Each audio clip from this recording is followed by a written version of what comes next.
So this convocation ceremony is taken from Psalms 121. Psalms 120. Help come. My help comes from the Lord who made heaven and earth.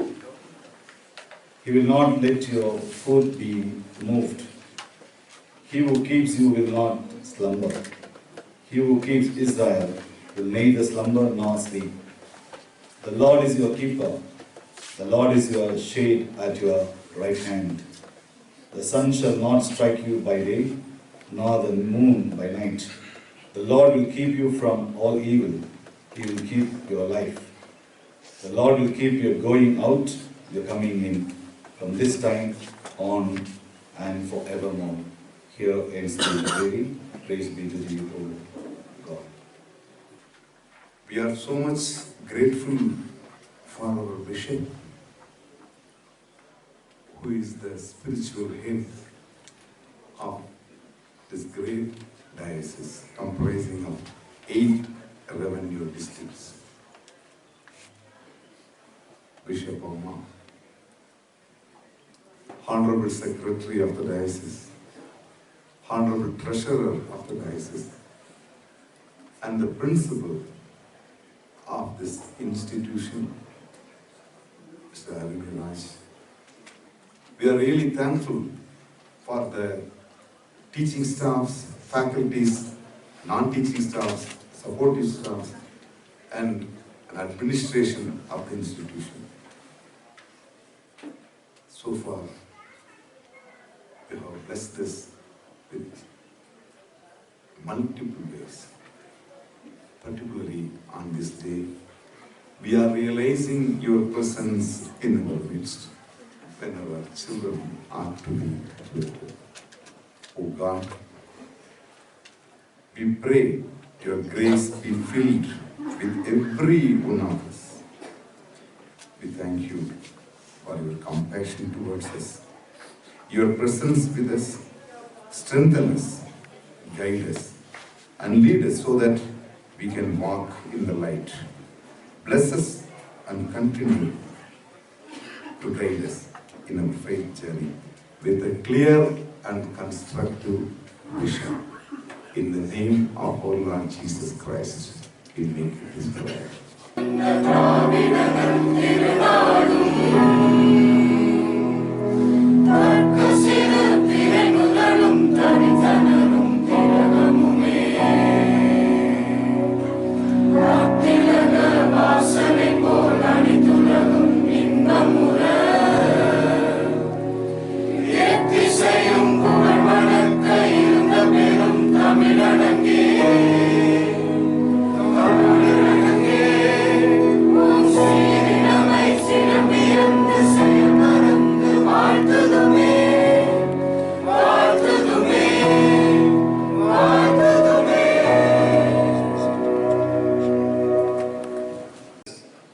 I know you will make your alma mater proud.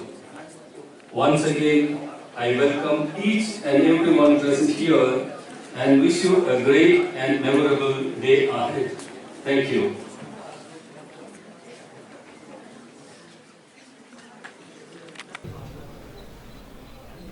I'm indeed privileged to be before you, to stand before you, this wonderful gathering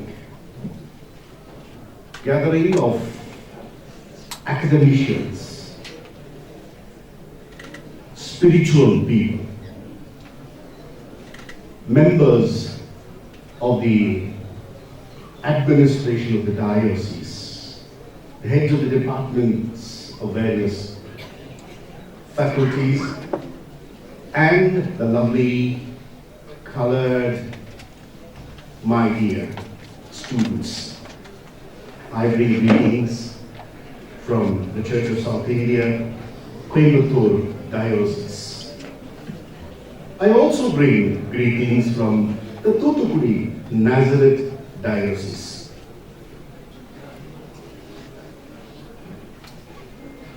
This is a very important day for all of you, but not just for you, for us also. To see you in this draped in this beautiful, we call it garment, or myself draped in this, I suddenly thought I'm conferred with something, this academic procession and this academic dress. To see you, I really thank God that this institution has produced these wonderful people whom I see you directly. There is an African proverb which says, it takes a whole village to raise a person. Actually, it is a Nigerian proverb. What does it mean? Even today, in a village in Nigeria, if you have visited that, every member of that village has a unique responsibility for the growth and the development of that individual person. Similarly, from that perspective, CSI Engineering as a family, everybody here who is part of that CSI family is responsible for each one of you and for where you are today. To the management, who manages the college, to the principal and staff, who give you a direction, who empower you, and who guides you in every possible way, that you become constructive citizens, responsible citizens of this great Indian nation. To the staff who keep this campus clean, who keep our bathrooms clean, who keep our dining halls clean. Thanks to all of them. To our parents, who brought us into this world, and without whom you will not be here today. And to everyone else who has contributed for your growth. Each and every one of you who has been part and responsible for that, you are here as a graduate. I thank the respected Vice President, Dr. Jacob Livingston, for his presence here this morning. He has been traveling a lot these days, but then he made it a point to be here, to be on our side, to congratulate you and to wish you all the best. Dear and beloved principal, correspondent, staff, my dear pastors, robed in white, leaders from other places, church leaders, and my dearly beloved students. The whole world is waiting for you. Do you know that? The world waits for you. I shall be brief today on 3 C's, to tell you about the 3 C's which I wanted to very briefly tell you. The first C is concentrate. The things that are happening today are good and also filled with challenges. Most of you know or understand the language which I am now switching into because you are part of that faculty here. The generation today can be called as palm top generation. Our kids are moving from laptop to palm top. You call them gadget generation, you call them whatever.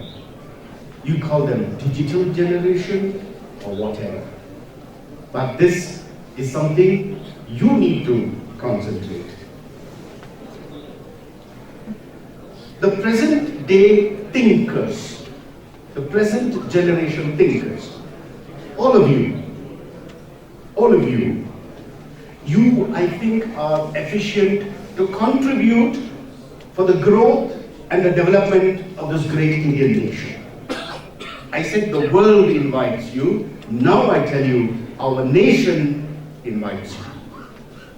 Nation waits for people like you, the young, the energetic, the smart, the quick.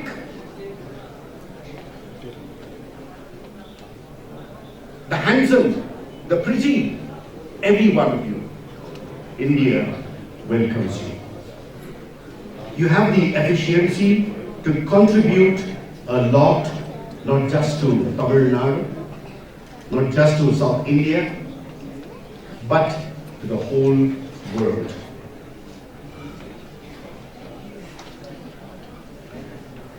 The present day thinkers are micro-thinking persons. In the past, we had macro-thinking generation. We have a micro-thinking generation. But then, delivering goods, contributing at a macro level. The fear is that in future, we will have nano thinking generation contributing macro level volume of work. I'm sure you will understand the intensity and the importance of these that has been said. The 21st century philosophers across the globe, the most discussed, Yuval Noah Harari, one of the best thinkers in the world. Probably you can go into the Google right now. He places 3 big challenges before us for the future, for those of you who are already ready to go into the world. He says the whole world has 3 problems, 3 issues that we all need to do it, for which you are going to be contributors. Is the nuclear war that is before us.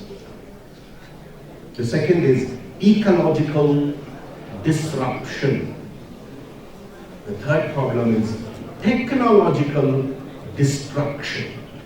These 3 are going to be the major hurdles which all of you will have to grapple with and take on as a challenge, as to see how, as a globe, as a world, as nations coming together to solve these issues. We all know not one single country can handle nuclear issue. Not one single country can handle ecological issue. Not one single country can handle technological disruption. We all will have to come together.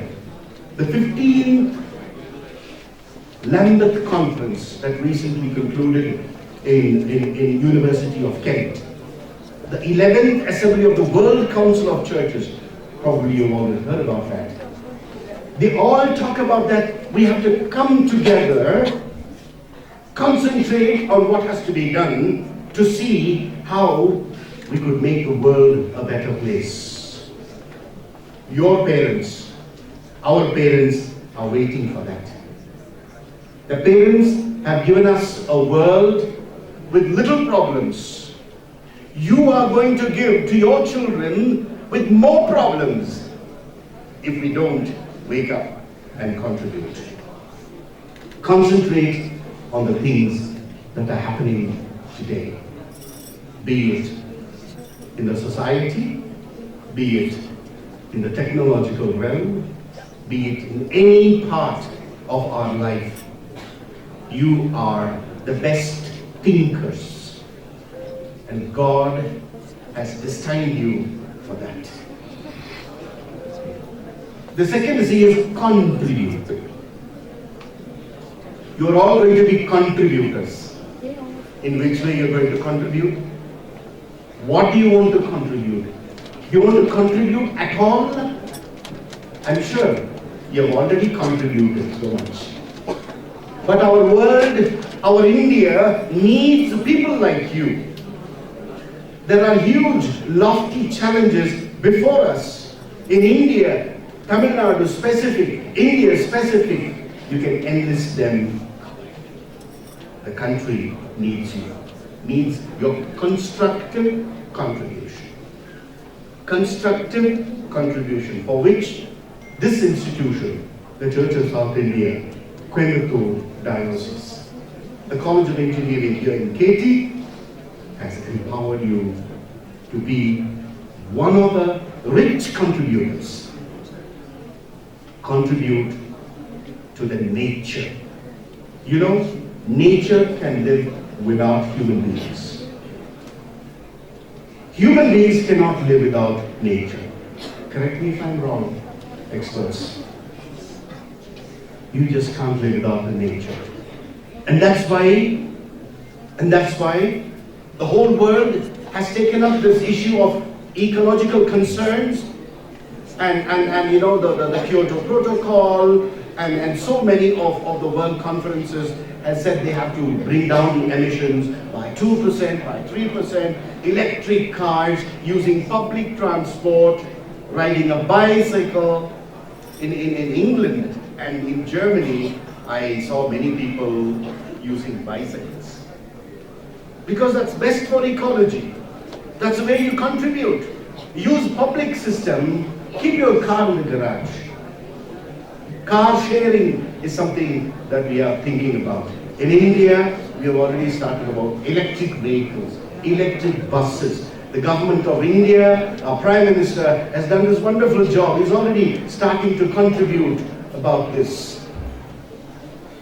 You need to join in contributing as to how you could reduce this global heating in our part of this world. Can we change our lifestyle? Can we use public transport? Can we walk? Can we drive the cycle, the bicycle?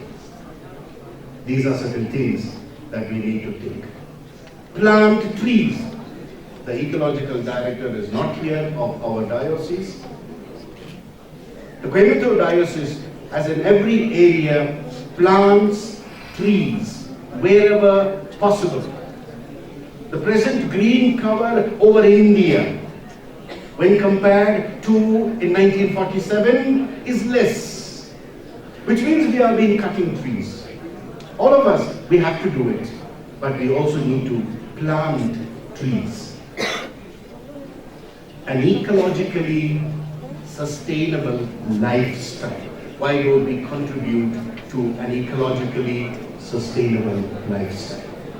And the last C is create. Create space for others. Will that be possible for us? Technocrats, technologists, scientists in the making, can we do that? To create space for others. For those who are differently able. That's a very specific thing the world is now discussing. LGBTQ. And such people who do not have possibilities of the mainline society in which we live. Concentrate, contribute, and create space for others in your lifetime. The world waits for you out there.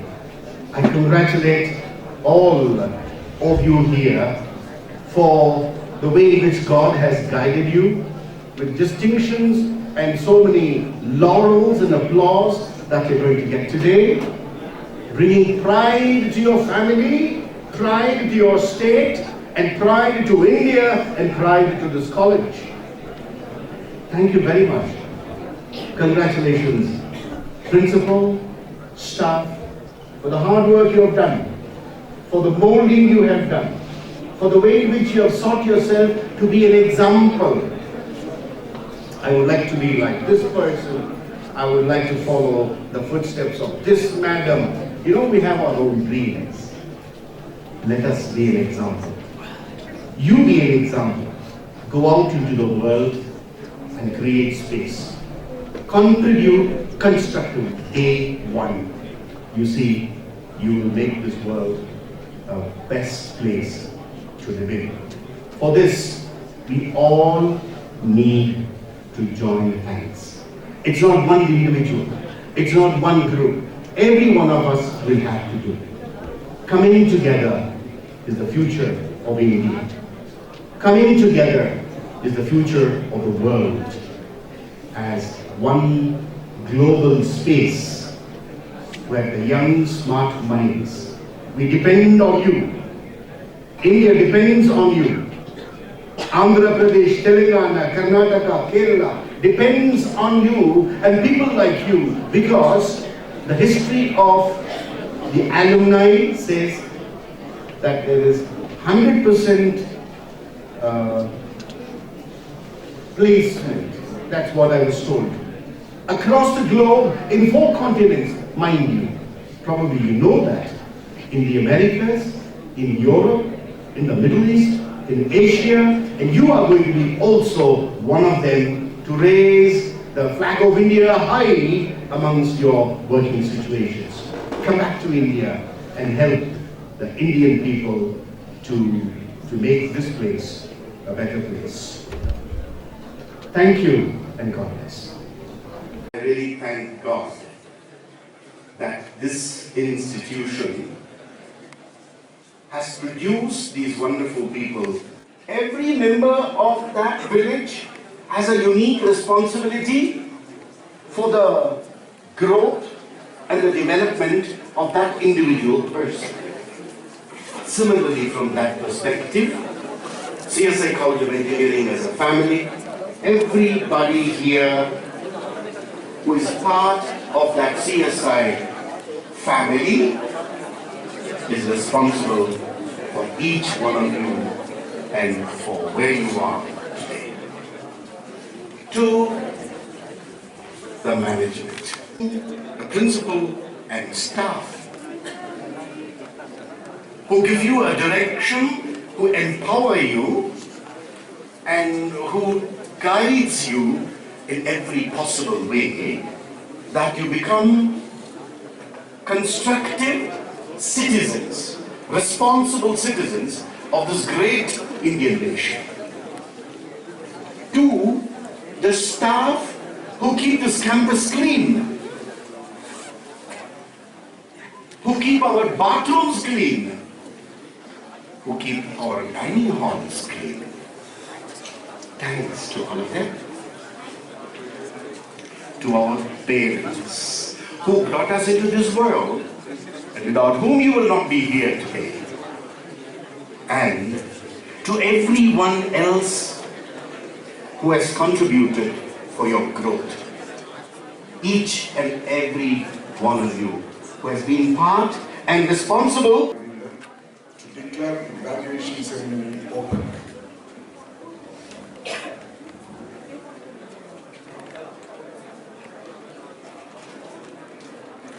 This graduate ceremony of the Churches of India College of Engineering has been called on to confer the postgraduate and the undergraduate degrees in the faculties of Information and Communication Engineering, Electrical and Electronics Engineering, Mechanical Engineering, and Civil Engineering upon candidates who, in the examinations held recently for the purpose, have been certified to be worthy of the same.